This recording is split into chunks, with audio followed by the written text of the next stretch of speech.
Alrighty, yo, what is going on, everybody? It's your boy, Mr. DDG94, back with another reaction video. Today, we finna react to Triple H's Sinister 6. Sinister 6, so are we talking like people who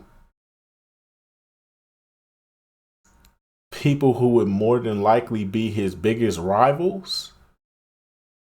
I mean, biggest rivals, obviously, you got to start with The Rock and Stone Cold. Obviously, them two. Shawn Michaels, Randy Orton, most definitely. Do you want to say John Cena? I don't know if you can really say John Cena because they don't really have a... I don't really think that was a rivalry. I think that was just like a back and forth. Now, Batista, you can consider that a rivalry, I guess. We're talking rivalries here, though. Like Triple H's biggest rivalries. I guess you could throw The Undertaker in there as well. I guess, but I digress. But anyways, though, without further ado, let's get right into it. Behold the king. On your knees, dog.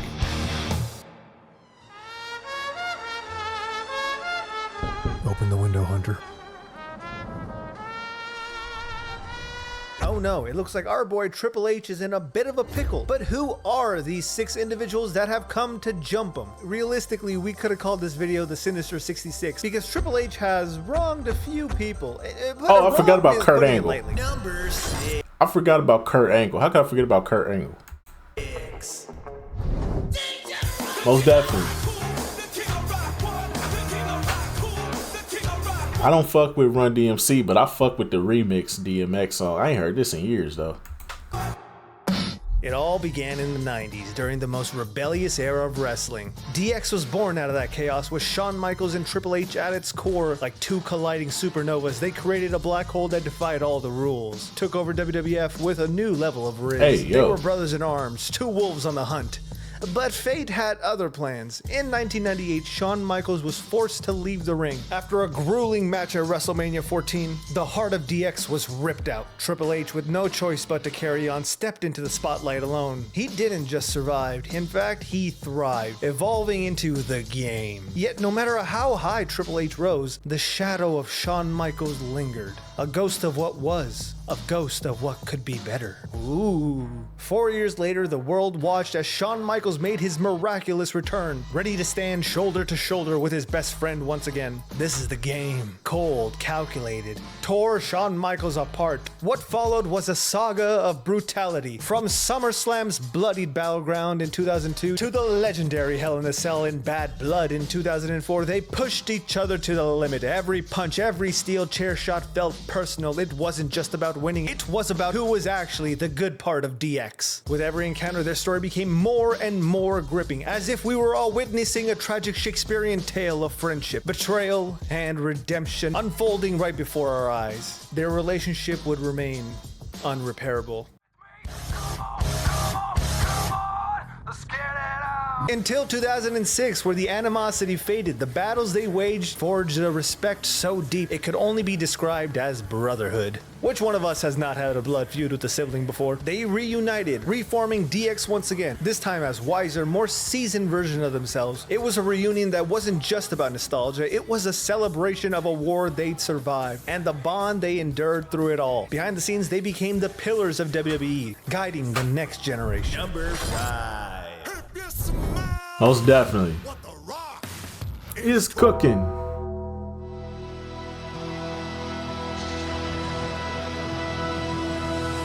Oh, he an honorable mention? Really?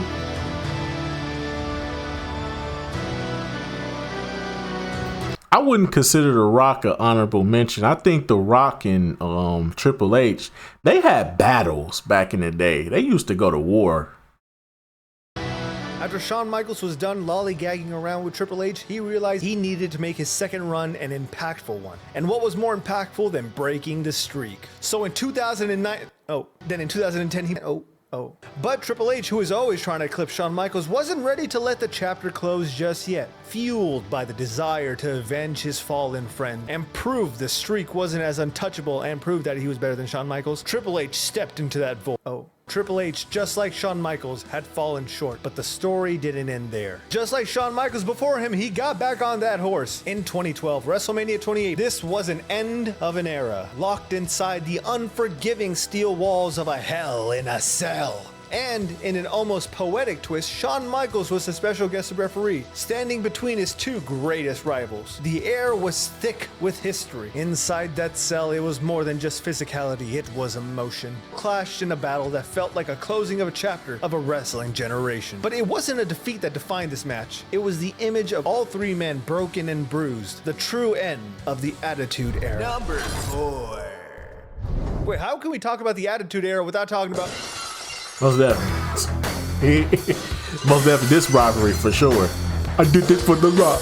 I did it for the people. Collision between Triple H and Stone Cold Steve Austin was inevitable. In the late 90s, during the Stone Cold Steve Austin-led Attitude Era, these two were opposing forces of nature. Austin, the rebellious, beer-swilling anti-hero, and Triple H, the cerebral, calculated corporate assassin. But in 2000, when Triple H fully embraced his role as the villainous leader of the McMahon-Helmsley faction, that rivalry truly ignited. Austin, driven by the revenge being taken out on him by a hit-and-run orchestrated by Triple H, was a man possessed. But then in 2001, something shocking happened. No, not that. Triple H and Stone Cold, bitter enemies, formed an unholy alliance known as the Two-Man Power Trip. It was a pairing no one saw coming. Together, they ruled the WWF with iron fists, capturing championships and leaving destruction in their wake. But this was a ticking time bomb. The partnership reached its climax when Triple H suffered a career-threatening injury. Just as quickly as they united, the Two-Man Power Trip fell apart. Number 3.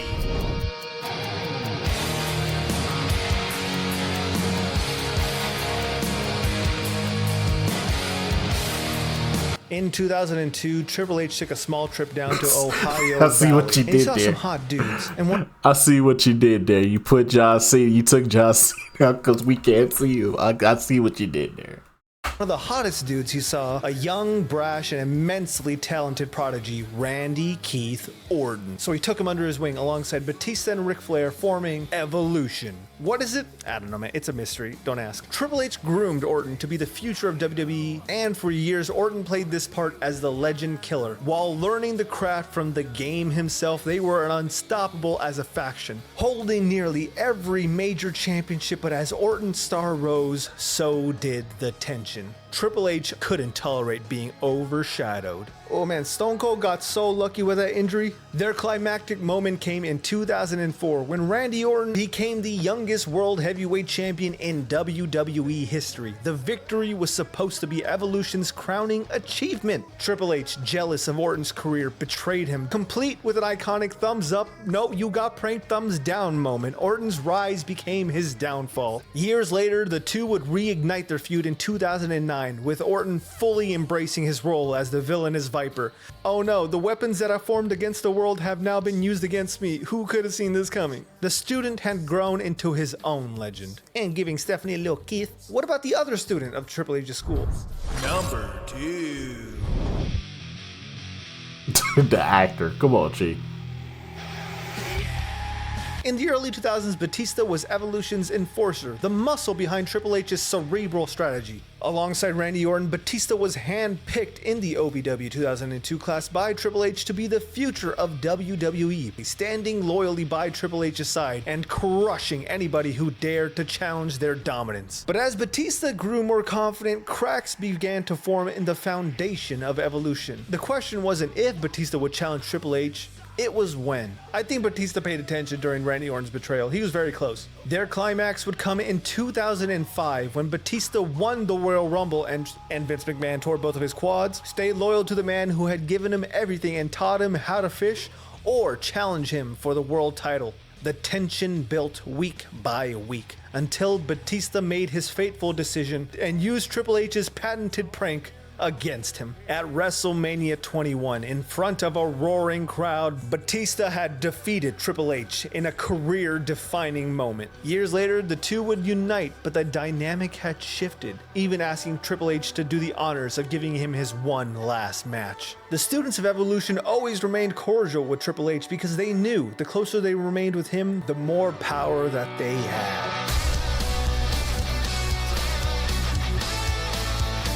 The rivalry between Triple H and Bryan wasn't just about titles, it was about defying expectations and this was a one-time thing though. Like this didn't really go that far. This was like for like a year. Like I don't know. You could have put The Rock on here. What the fuck? Why? How is The Rock an honorable mention, but Daniel Bryan is the... Get the fuck out of here, bruh. Breaking the mold. Bryan was the one creature Triple H could never fully conquer. Just like with The Undertaker, Daniel Bryan's beef with Triple H transcends wrestling entirety into 2 moments of giving it everything you got so you can finish your story, which we all know would resonate with the WWE audience for years to come. Behold the king. On your knees, dog. Alright, bruh. The disrespect towards The Rock, though, is crazy, though.